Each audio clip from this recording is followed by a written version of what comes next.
যারা কয় যুদ্ধ নয় শান্তি চাই, অন্তত এরা মুসলমান হওয়ার কথা না। মনে কঠিন লাগছে কথাটা, তাই না? যুদ্ধ নয় শান্তি চাই, এই কথাটা আগাগোড়া বেঈমানদের তৈরি করা। আপনাকে আমাকে পড়াচ্ছে, শিখাচ্ছে এটা কেন? কারণ দরবেশি বেশ দূরে আমরা যেন জিহাদ ছেড়ে দিই। জিহাদ ছেড়ে দিলে লাভ কার ক্ষতি কার বুঝেন। আল্লাহ নিজে বলতেছেন, ওয়াদ্দাল্লাযীনা কাফারু লাউ তাগফুলুনা আন আসলিহাতিকুম ওয়া আমতিআতিকুম ফায়ামিলুনা আলাইকুম মাইলাতান ওয়াহিদা। সবগুলো কাফেররা চায় তোমরা অস্ত্র থেকে গাফেল হয়ে যাও, আর কাফেররা একযোগে তোমাদেরকে হামলা করে নিশ্চিহ্ন করে দেয়। তাহলে অস্ত্র থেকে গাফেল হওয়ার শিক্ষা আল্লাহ দিয়েছেন, না গাফেল না হওয়ার শিক্ষা দিয়েছেন? আল্লাহ অস্ত্র থেকে গাফেল না হওয়ার শিক্ষা দিচ্ছে। এই মুসলমান, তুমি যদি মুসলমান হয়ে থাকো, তোমার দ্বীন ঈমান হেফাজত করার জন্য তোমার অস্ত্রের দরকার আছে। আছে না নাই? শুধু আল্লাহই তো কোরআনে এতটুকু বলে ক্ষান্ত হন নাই। রাসূলুল্লাহ সাল্লাল্লাহু আলাইহি ওয়াসাল্লাম ইবাদতখানা হিসেবে যে মসজিদের শিক্ষা দিয়ে গেছেন, ওই মসজিদ নিজে বানায় নিজের হাতে মেহরাব দেখায় হয়ে গেছেন। মেহরাব মানে কি? মেহরাব মানে ইমাম দাঁড়ানোর জায়গা নাকি ভাই? মেহরাব তো মসজিদের ভিতরের অংশই না এটা। যেজন্য ইমাম সাহেব মেহরাবের ভিতরে গিয়ে দাঁড়াইলে সালাত মাকরুহ হয়, জানেন তো বিধান। ইমাম সাহেব দাঁড়াইতে হয় মেহরাবের বহিরাংশে পাও রাইখা, যাতে করে ইমাম সাহেবের দাঁড়ানোর জায়গাটা মেহরাবের বাইরে থাকে, মসজিদের ভিতরে থাকে। মেহরাবের ভিতরে গিয়ে দাঁড়াইলে নামাজ মাকরুহ, ক্ষতিগ্রস্ত হয় নামাজ। কেন? এটা নামাজের জায়গা না এটা। আমরা তো মনে করি মেহরাব মসজিদের ভিতরে, এটা তো ইমাম সাহেব দাঁড়ানোর জায়গা, তাই না ভাই? এটা ইমাম সাহেব দাঁড়ানোর জায়গা না, এটা অস্ত্র রাখার জায়গা। মুমিনের অস্ত্রগুলো এখানে জমা থাকবে নামাজের সময়। তাহলে মেহরাবের মাধ্যমে মুমিনকে রাসূল কি মেসেজ দিলেন? ও মুমিন, তুমি অস্ত্র বাক্সের ভিতরে ঢুকে বাসায় তালা দেয়া তুই রাস্তাঘাটে খাইলে হাতে ঘুরো, এটা এই যদি হতো মসজিদের ভিতরে মেহরাবের দরকার থাকতো? থাকতো না। তো আল্লাহ এবং রাসূল অস্ত্রের ব্যাপারে আপনাকে আমাকে কতটা সোচ্চার এবং সচেতন দেখতে চাইছেন, সেই অস্ত্র থেকে আমাদেরকে গায়েফল করা। আজকে বেঈমানরা বেঈমানি বলি শিক্ষা দিচ্ছে, যুদ্ধ নয় শান্তি চাই। আমি অস্ত্র চালানো চিনি না, আমি অস্ত্র চালানো শিখবো না, অস্ত্র হলো জঙ্গিদের কাজ। আমি হলো নিরীহ মানুষ, আমি অস্ত্র বাদ দিয়ে আমি দরবেশ সাজবো। এই দরবেশের জীবন, এটা মুমিনের জীবন না, এটা বেঈমানের জীবন। অস্ত্রবিহীন দরবেশি, এটা দরবেশি না, এটা বেঈমানি। অস্ত্রের থেকে গাফেল থাকার নাম দরবেশি না, অস্ত্রের থেকে গাফেল থাকার নাম বেঈমানের অনুসরণ করা।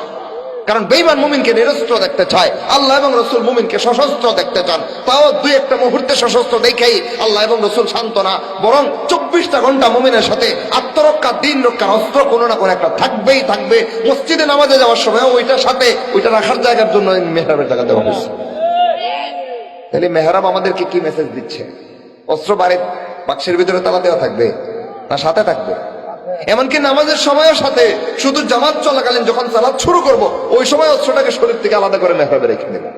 অন্য সময় কোথায়?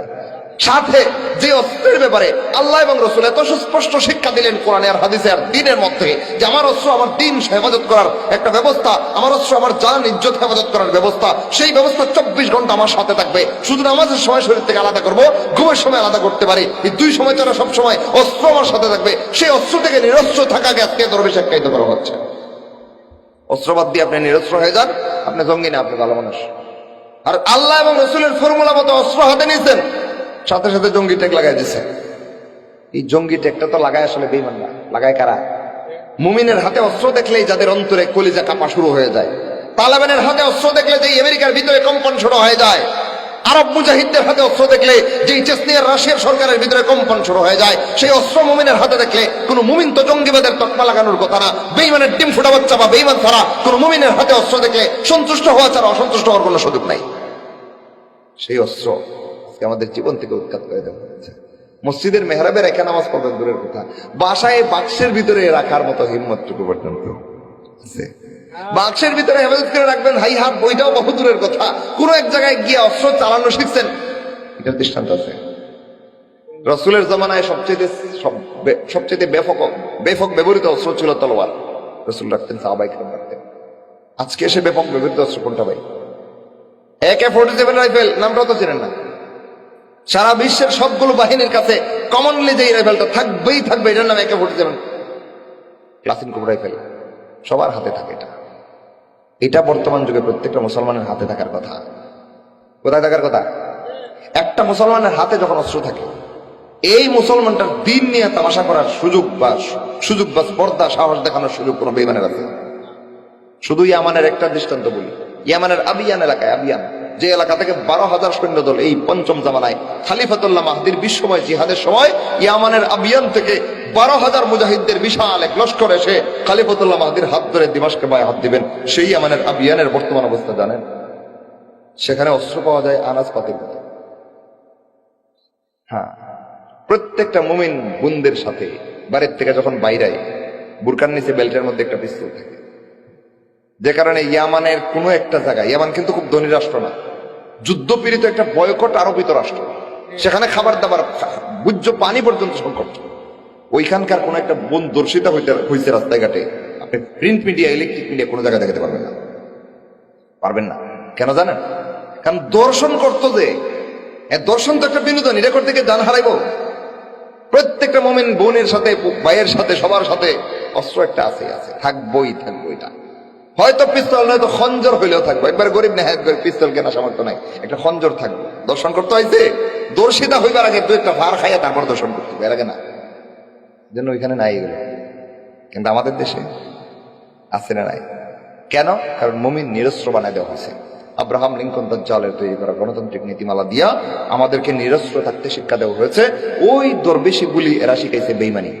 কি দরবেশিগুলি? এটা যুদ্ধ নয়, শান্তি চাই।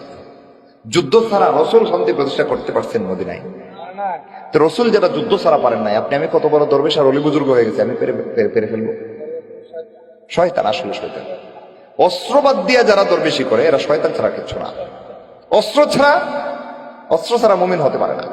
মুমিন অস্ত্র রাখার জায়গা বাড়িতে, মসজিদে পর্যন্ত। সেই মুমিন নিরস্ত্র হবে কেন? সেই মুমিন বলবে যুদ্ধ নয়, শান্তি চাই। কোন আদর্শে? আমার রসুল তো যুদ্ধ জিহাদ ছাড়া শান্তি আনতে পারেন নাই, আমি কেমন জিহাদ ছাড়া শান্তি কল্পনা করতে পারি? সুতরাং খলিফাতুল্লাহ মাহদী সারা বিশ্বে যে ইসলামের রাজত্ব প্রতিষ্ঠা করবেন, জিহাদ ছাড়া না, জিহাদ দিয়া।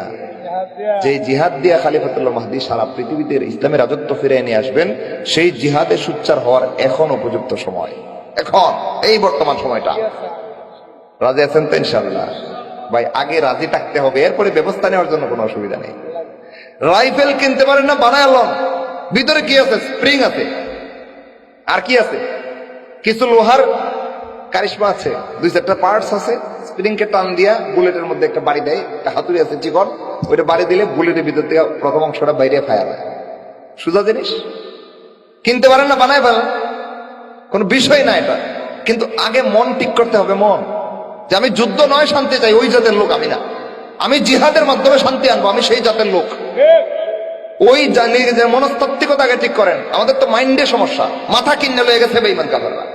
ওইখানে বেঈমানি আর কুফরির মাথার মধ্যে পোষিং করে দিছে। আমি রসুলের উম্মত, রসুল জিহাদ দ্বারা শান্তি আনতে পারেন নাই মদিনায়, সেই রসুলের উম্মত হইয়া রসুলের নাম দিয়া আল্লাহর নাম ভাঙায়া আমি বলতেছি যুদ্ধ নয়, শান্তি চাই। রসুল যুদ্ধ ছাড়া শান্তি আনতে পারেন নাই, আমি এনে ফেলবো? সুতরাং মাইন্ড ঠিক করা দরকার আগে। অস্ত্র কোনো ব্যাপারই নাই, না বেঈমান আমার কাছে বিক্রি করতে চান, আমি বানাইলাম। অসুবিধা আছে কোনো? মেধাকে বেঈমানের আছে, আমাদের নাই? ক্লাসিনকোভ, রাশিয়ার এক বিজ্ঞানী, হে জর্জ ক্লাসিনকোভ, হের নামে রাইফেলের নাম ক্লাসিনকোভ রাইফেল। ইংলিশে বলে AK-47 রাইফেল। এটা হে বানাইছে, এর মেধা আছে, আমাদের মেধা নাই। তো একটা নকল করা লাগবে কেন? হে ব্যস্ত না, ঠিক আছে, তোরটা কিনবো না, আমি বানাবো। মেধা নাই আমাদের, কাজে লাগান না। কিন্তু ওই মেধা আগে তো মেধা ঠিক করতে হবে ভাই। মেধায় তো বেঈমানরা ঢুকায় তো যুদ্ধ ছাড়া শান্তি চাই। যুদ্ধ ছাড়া শান্তি হয়? মন ঠিক করেন, জিহাদ সহজ, ব্যবস্থাপনা সহজ, সব সহজ, কিন্তু আগে মন ঠিক করতে হবে। আগে মনের মধ্যে এটা আনতে হবে, আমার রব জিহাদ ছাড়া, রসুলরে যখন শান্তি আনতে দেন নাই, আমিও জিহাদ ছাড়া শান্তি আনতে পারবো না, যতই শান্তি স্লোগান দেই না কেন। সুতরাং জিহাদ যে কোনো মূল্যে আমাকে আনতেই হবে। ওইখানে আসেন, তাইলে খলিফাতুল্লাহ মাহদীর সৈনিক হওয়ার সৌভাগ্য পাবেন। আল্লাহ রসুল সাল্লাল্লাহু আলাইহি ওয়াসাল্লাম বলেছেন, এই ভূখণ্ডের মুসলমানদের মধ্য থেকে যারা গাজওয়ায়ে হিন্দের সৈনিক হবে, আল্লাহ রাব্বুল আলামিন তাদের নাম জাহান্নাম থেকে কেটে দিয়েছেন। পরিষ্কার হাদিস, ইসাবাতানি মিন উম্মতি আখরাজাহুমুল্লাহু মিনান নার, ইসাবাতুন তাগজুল হিন্দা ওয়া ইসাবাতুন তাকুনু মা ঈসা ইবনে মারইয়াম। আর 5 মিনিট আলোচনা শেষ, আমাদের সময় লম্বা হয়ে গেছে। তো এই হাদিসে কি শিখলাম? আল্লাহ রাসূল বলতেছেন 2 দল, আমার উম্মতের 2 দলের নাম আল্লাহ নিজে জাহান্নাম থেকে কাটিয়ে দিয়েছেন। এরা জীবনে জাহান্নামে যাবে না। 2 দল শেষ জামানায় এসে, কারা কারা তারা? ইসাবাতুন তাগজুল হিন্দা, একদল হচ্ছে হিন্দুস্তানে খলিফাতুল্লাহ মাহদীর সৈন্য হয়ে জিহাদ করবে। এই জিহাদ আসতেছে, অনেকে অপেক্ষা করে বলে এই জিহাদ নাকি চলে গেছে। কেউ কয় মোহাম্মদ বিন কাসিমের সময় চলে গেছে, এটা জীবনে আসবে না। মুহাম্মদ বিন কাসিমের সাথে যদি চলে যায়, এই গাজওয়ায়ে হিন্দের ব্যাপারে অন্য হাদিসে এসেছে, আবু হুরায়রা রাদিয়াল্লাহু তাআলা নিজে রিওয়ায়াত করেছেন, তিনি বলেন রাসূল বলতেছিলেন এই গাজওয়ায়ে হিন্দের মধ্যে যুদ্ধ ঘটবে, জিহাদ ঘটবে, বেঈমান কাফেরদেরকে হত্যা করে করে এই বাংলাদেশ, ভারত, পাকিস্তান, ভারত উপমহাদেশের মুজাহিদরা গাজওয়ায়ে হিন্দে যারা অংশ নেবে তারা হিন্দু রাজাদেরকে মেরে মেরে, মুশরিক রাষ্ট্রপ্রধানদেরকে হত্যা করে বেঁধে দড়ি দিয়া বাইন্ধা শামে খলিফাতুল্লাহ মাহদির কাছে নিয়ে হস্তান্তর করবে মাহদি। এই হিন্দুস্তানের রাজা যারা হিন্দুস্তান কুফরি রাজত্ব করতো এদেরকে আপনার হাতে ন্যস্ত করলাম, আর হিন্দুস্তানের রাজত্ব আপনার কাছে সমঝাই দিলাম। এবার গাজওয়ায়ে হিন্দের সৈনিকরা এটা করবে। এখন যারা বলে যে এই যুদ্ধ ওই মুহাম্মদ বিন কাসিমের সময় চলে গেছে, তাইলে এই পরের অংশটা মিলে কার সাথে? গাজওয়ায়ে হিন্দের বিজয়ী সৈনিকেরা হিন্দুস্তানের মুশরিক রাজাদেরকে ধরে ধরে বেঁধে বেঁধে উল্টে হেসড়ে নিয়ে শামে মাহদির কাছে ন্যস্ত করবে যে এগুলো হচ্ছে হিন্দুস্তানের মুশরিক রাজা যারা শত শত বছর ধরে ভারতবর্ষের মুসলমানদেরকে শোষণ করছে, নিপীড়ন করছে, এরা আপনার কাছে দিলাম, আর ভারতবর্ষের কর্তৃত্ব রাজত্ব আপনার হাতে সমঝাই দিলাম। গাজওয়ায়ে হিন্দের সৈনিকরা করবে এটা। তাহলে সেই গাজওয়ায়ে হিন্দ যদি ওই সময় চলে গেছে থাকে, তাহলে ওই সময় কি হবে? মাহদির সময় কি হবে? তাহলে এগুলো বলবে কি ব্যাখ্যা ভাই? ভুল ব্যাখ্যা। সঠিক ব্যাখ্যা হচ্ছে কিয়ামতের আগে মাহদি যখন সারা পৃথিবীতে জিহাদ করবেন বহুজাতিক বাহিনী, কুফার বাহিনীর সাথে, মুমিনদের একটা মাত্র বিশ্বযুদ্ধ হবে, তৃতীয় বিশ্বযুদ্ধ। এই বিশ্বযুদ্ধের সময় মাহদির পক্ষ হয়ে যারা লড়বে এদের একটা শক্তি এই হিন্দুস্তানে হচ্ছে গাজওয়ায়ে হিন্দ সৈনিকরা। আল্লাহ রাসূল বলেন এদের নাম জাহান্নাম থেকে কাটা দেওয়া হয়েছে, এদেরকে জাহান্নামে যাবে না। আরেক দল ইসাবাতুন তাকুনু মা ঈসা ইবনে মারইয়াম, ঈসা আলাইহিস সালাম ওই দিমাশকের সাদা মসজিদের মিনারে নামবেন, নাইমে এসে আত্মপ্রকাশ ঘটাইবেন। তখন ঈসা আলাইহিস সালামের সাথ ধরে মসজিদে আকসাকে কেন্দ্র করে ইহুদিবাদের যে আস্তানা গড়ে উঠেছে ফিলিস্তিনে, ইসরায়েল নাম দিয়া, ওই জায়গার প্রত্যেকটা ইহুদিকে কচুর কাটা করে পৃথিবী থেকে নিশ্চিহ্ন করে দেবেন ঈসা আলাইহিস সালাম। সেই ঈসা আলাইহিস সালামের ওই জিহাদে, ইহুদি নিধন জিহাদে যে সমস্ত মুসলমানরা সাথে থাকবে, রাসূল বলতেছেন এদের নাম আল্লাহ জাহান্নাম থেকে কেটে দিয়েছে। ওই জিহাদের ব্যাপারে একটা হাদিস আসছে, হাদিস বলে আলোচনা শেষ করে দিচ্ছি। ঈসা আলাইহিস সালাম ইসরায়েলের ইহুদিদেরকে এমন ভাবে নিশ্চিহ্ন করবেন, হাদিসের বর্ণনা শুনলে আপনাদের মন প্রফুল্ল হয়ে যাবে। রাসূল বলেন লা তাকুমুস সাআহ, কিয়ামত সংঘটিত হবে না, হাত্তা ইউকাতিলাল মুসলিমুন আল ইয়াহুদ, যতদিন পর্যন্ত তারা মুসলমানরা ইহুদিদেরকে পাইকারি হারে গণহত্যা করবে। মুসলমানরা ইহুদিদেরকে পাইকারি হারে গণহত্যা করার পর্যন্ত কিয়ামত সংঘটিত হবে না। কিয়ামত আল্লাহ আটকে রেখে দিবেন।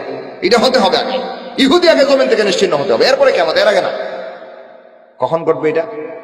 আল্লাহ রাসূল বলেন ফায়াকতুলুহুমুল মুসলিমুন, ঈসা আলাইহিস সালামের সাথে ওই এক প্লাটুন মুজাহিদ মুসলমানদের একদল সৈন্য ঈসা আলাইহিস সালামের সাথ ধরে সারা দুনিয়ার সব ইহুদিরা যে ইসরায়েল কেন্দ্র করে জম্ব, ওই জায়গাটায় গিয়ে এদেরকে সারাশি অভিযান চালাবেন, গণহত্যা চালাবেন। আল্লাহ রাসূল বলেন হাত্তা ইয়াখতাবা আল ইয়াহুদিয়্যু মিন ওয়ারাইল হাজারি ওয়াশ শাজার, মুসলমানরা এদেরকে এমন ভাবে কচুকাটা করতে থাকবে যে মুসলমানদের তলোয়ারের খপ্পর থেকে, মুসলমানদের মাইর থেকে বাঁচার জন্য এরা লুকানোর জায়গা খুঁজবে। লুকাইতে লুকাইতে পাথরের আড়ালে লুকাবে, গাছের আড়ালে লুকাবে। ইয়াখতাবা আল ইয়াহুদিয়্যু মিন ওয়ারাইল হাজারি ওয়াশ শাজার, গাছের পিছনে লুকাবে ইহুদি, পাথরের পিছনে লুকাবে ইহুদি, মুসলমানদের মাইর থেকে বাঁচবার লেগে। আজকে এসে ফিলিস্তিনে গণহত্যা করে দাপটগিরি দেখায় না? ওই দিনের দাপট নিশ্চিহ্ন হয়ে যাবে ইনশাআল্লাহ। রাসূল বলেন গণহত্যা শিকার হবে একটা ইহুদি টিকবে না, ইহুদিদের লিডার দাজ্জাল সহ মারা পড়বে সব কয়টা। ওই কচু কাটার সময় এরা পাথর আর গাছের আড়ালে গিয়ে লুকাইব। এবার দেখেন অলৌকিক কর্মকাণ্ড। ফায়াকতুলুহুমুল মুসলিমুন হাত্তা ইয়াখতাবি আল ইয়াহুদিয়্যু মিন ওয়ারাইল হাজারি ওয়াশ শাজার ফায়াকুলুল হাজারু ওয়াশ শাজার ইয়া মুসলিম ইয়া আব্দুল্লাহ তাআল হাযা ইয়াহুদিয়্যুন খালফি। তখন গাছ আর পাথর প্রত্যেকটা মুসলমান মুজাহিদদেরকে ডেকে ডেকে বলবে এ আল্লাহর বান্দা, আল্লাহর বান্দা, এদিকে সবার পিছনে একটা ইহুদি লুকাইছে, মারো। গাছ আর পাথরের জবান খুলে দিবেন আল্লাহ রাব্বুল আলামিন অভিশপ্ত জাতিকে জমিন থেকে নিশ্চিহ্ন করার জন্য। গাছ আর পাথর ডেকে ডেকে ওই লোকগুলোকে বলবে, বুঝেন লোকগুলোর মাকবুলিয়ত কত। এদেরকে গাছ আর পাথর ডাকবে আল্লাহর বান্দা এদিকে আসো, আমার পিছনে একটা ইহুদি লুকাইছে, মারো এটা। ইল্লাল গারকাত, একটা গাছ ডাকবে না, সেটা হচ্ছে গারকাদ। হাদিসে এসেছে রাসূলুল্লাহ সাল্লাল্লাহু আলাইহি ওয়াসাল্লাম বলেন এই গাছটার নাম হচ্ছে গারকাদ। কি গাছ এটা? রাসূল বলেন ফাইন্নাহু মিন শাজারিল ইয়াহুদ, এটা ইহুদিদের অনুগত গাছ। এই গাছটা আল্লাহর জমিনে থাকে, আল্লাহর সৃষ্টি হয়েছে, কিন্তু এটা ইহুদিদেরকে আশ্রয় দিবে।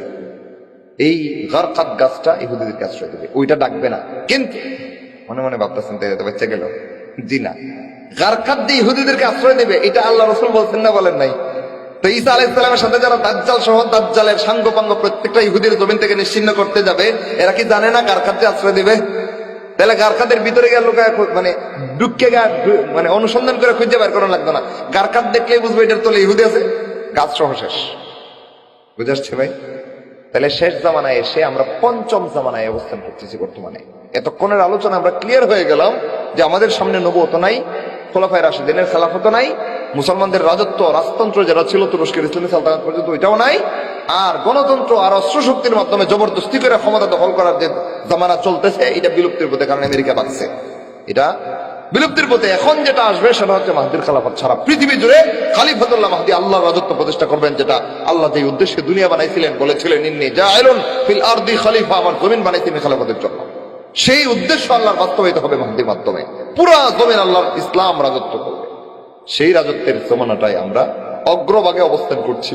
সুতরাং আমাদের সবার এখন বর্তমান ইমানি দায়িত্ব হচ্ছে খলিফাতুল্লাহ মাহদীর সৈনিক হওয়ার জন্য জিহাদের ট্রেনিং নেওয়া, জিহাদের সম্পর্কে বোঝা, জিহাদের এলেম অর্জন করা, জিহাদের জন্য সংগঠিত হওয়া, জিহাদের জন্য নিজের সামর্থ্য অনুযায়ী শক্তি সংগ্রহ করা, জিহাদের প্রস্তুতি নেওয়া।